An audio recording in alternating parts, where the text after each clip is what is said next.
अरयनाथ तीर्थंकर के बाद 1000 करोड़ वर्ष बीत जाने पर 19वें तीर्थंकर भगवान मल्लिनाथ हुए हैं।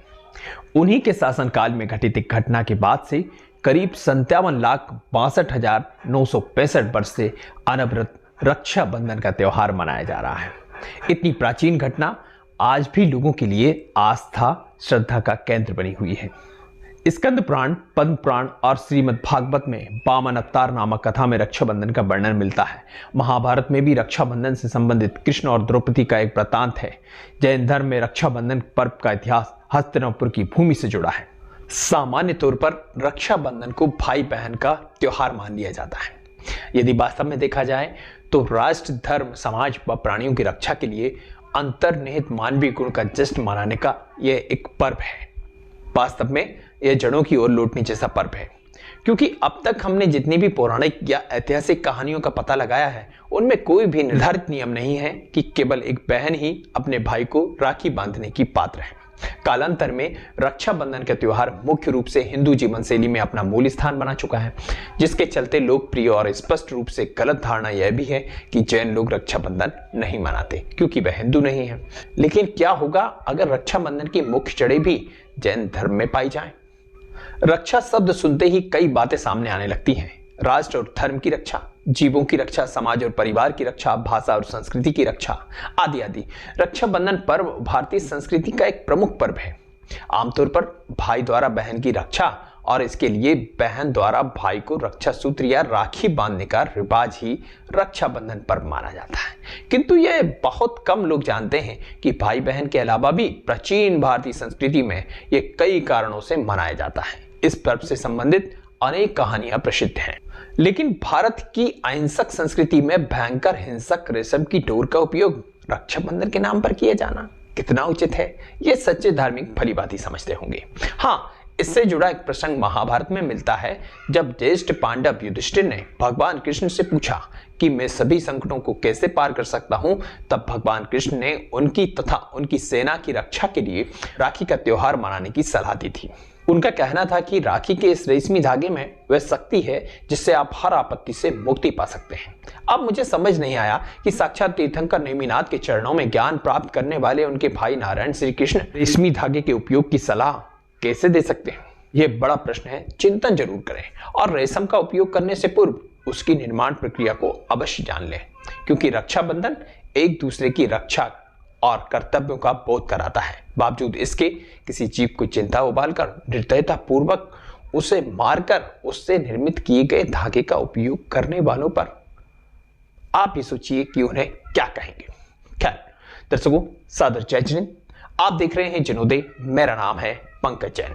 वीडियो में आगे बढ़ने से पहले चैनल को सब्सक्राइब कर बेल आइकन को ऑन कर दीजिए, ताकि हमें अधिक से अधिक वीडियो जारी करने हेतु प्रोत्साहन मिल सके।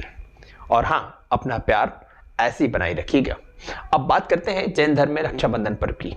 तो इसे अत्यंत आस्था और उत्साह के साथ मनाया जाता है। यह त्योहार मात्र सामाजिक ही नहीं वरन आध्यात्मिक भी है।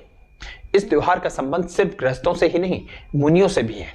यह पर्व जैन और हिंदू धर्म की साझा संस्कृति का इतिहास रहा है। जिस तरह हिंदू धर्म में रक्षाबंधन के त्योहार को मनाने को लेकर पुराणों में भिन्न भिन्न कथाएं मिलती हैं, उसी तरह जैन धर्म में भी रक्षाबंधन को मनाने के पीछे यह मान्यता है कि जैन धर्म के 19वें तीर्थंकर भगवान मल्लिनाथ स्वामी के समय में हस्तिनापुर में महापद्म नामक चक्रवर्ती का राज्य था। हस्तिनापुर के राजा महापद्म ने अपने बड़े पुत्र पद्मराज को राजभार सौंप वैराग्य धारण किया। उनके साथ उनका छोटा पुत्र विष्णु कुमार भी अपने पिता के साथ अविनाशी मोक्ष की प्राप्ति के मार्ग पर चल दिए। उधर उज्जैनी नगरी के राजा श्री वर्मा के मंत्री बलि, नमुची, बृहस्पति और प्रहलाद थे। चारों जैन धर्म के कट्टर विपक्षी थे। एक बार यहाँ कंपनाचार्य मुनि अपने 700 शिष्यों के साथ पधारे। नगर के बाहर उद्यान में बैठ ठहरे थे।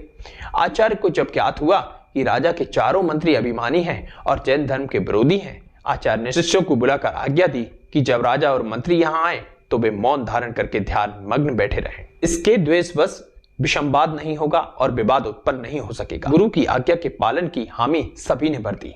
इस समय श्रुतसागर नामक मुनि मौजूद नहीं थे, इस कारण उन्हें इसका पता नहीं चला। जब राजा मंत्रियों सहित वन में मुनि के दर्शनों को पधारे, मुनि संग मौन था। इसे देख मंत्री ने कहा, देखिए राजा, ये मुनि नहीं बोल रहे हैं क्योंकि इनमें किसी प्रकार की विद्या नहीं है, इसके बाद मंत्रियों ने मुनियों की घोर निंदा करना शुरू कर दिया। इस समय क्षीरसागर मुनि नगर से लौट रहे थे। उन्होंने जब यह बात सुनी तो मंत्रियों से शास्त्रार्थ करने को कहा। शास्त्रार्थ में मंत्री बुरी तरह पराजित हुए। जैन मुनि के तर्कों के आगे राजा नतमस्तक हो गए। मंत्री इसे अपमान समझकर उस समय तो वहां से चले गए।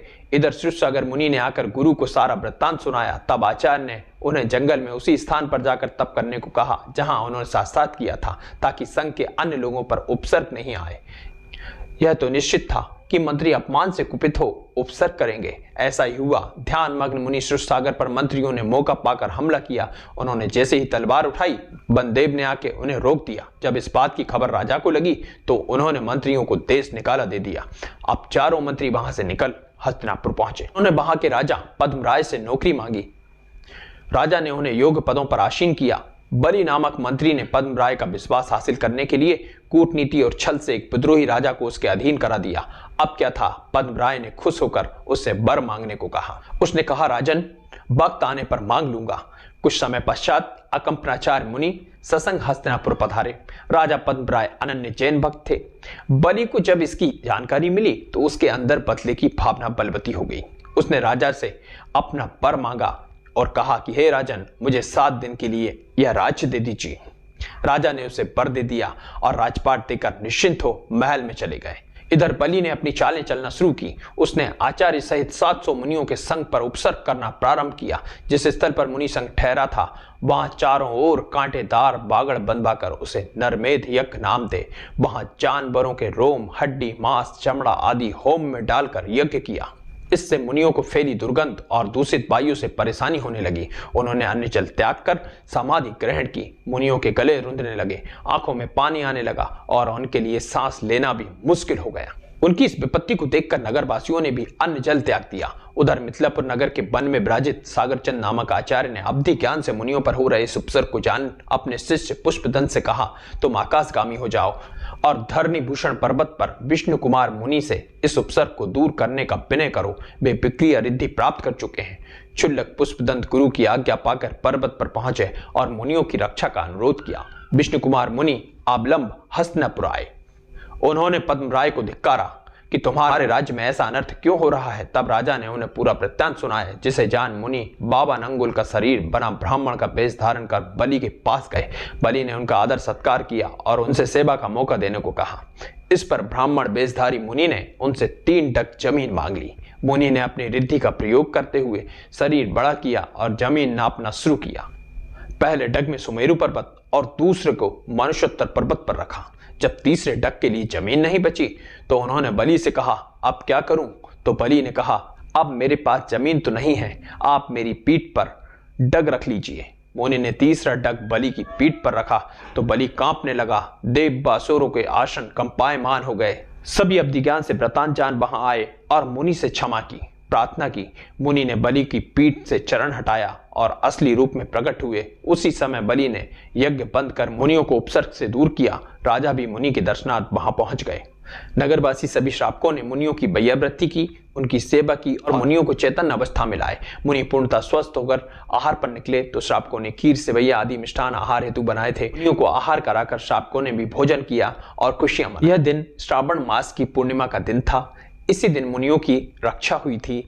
इस दिन को याद रखने के लिए लोगों ने परस्पर में रक्षा करने का बंधन बांधा, जिसकी स्वीकृति रक्षाबंधन त्योहार के रूप में अब तक चली आ रही है, जो अब किसी न किसी रूप में लोक पर बन गया है।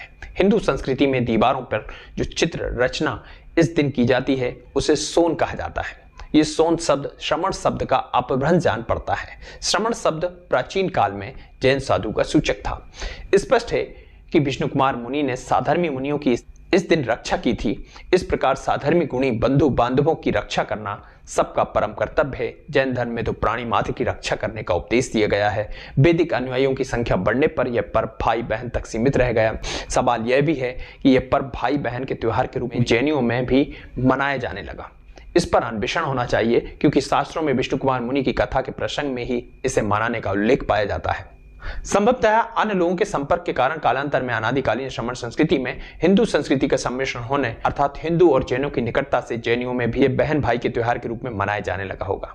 लिहाजा इस पर्व को भाई बहन तक सीमित कर इसके महत्व को कम नहीं किया जाना चाहिए, बल्कि इसके साथ ही सभी लोग राष्ट्र, धर्म, समाज, शास्त्र एवं जीव रक्षा का भी संकल्प लें। निष्कर्ष यह है कि रक्षा सूत्र कोई भी किसी को भी बांध सकता है, उसकी रक्षा के लिए, और जो बांध रहा है उसकी रक्षा के लिए भी। लेकिन वर्तमान में प्रचलन से यह परंपरा अब भाई और बहन के बीच ही सिमट कर रह गई है और इसे मूल रूप में अहिंसक और व्यापक बनाए जाने की नितांत आवश्यकता है। साथियों, ये वीडियो आपको कैसा लगा अभी हमें कमेंट्स कर बताइए। बंधुओं, बहुत मेहनत और वक्त लगता है तब कहीं जाकर एक वीडियो आपके सामने आता है, इसलिए लाइक, शेयर, कमेंट्स करने के साथ ही चैनल को सब्सक्राइब कर हमें जरूर सपोर्ट करें ताकि हमें आपका प्यार ऐसे ही मिलता रहे।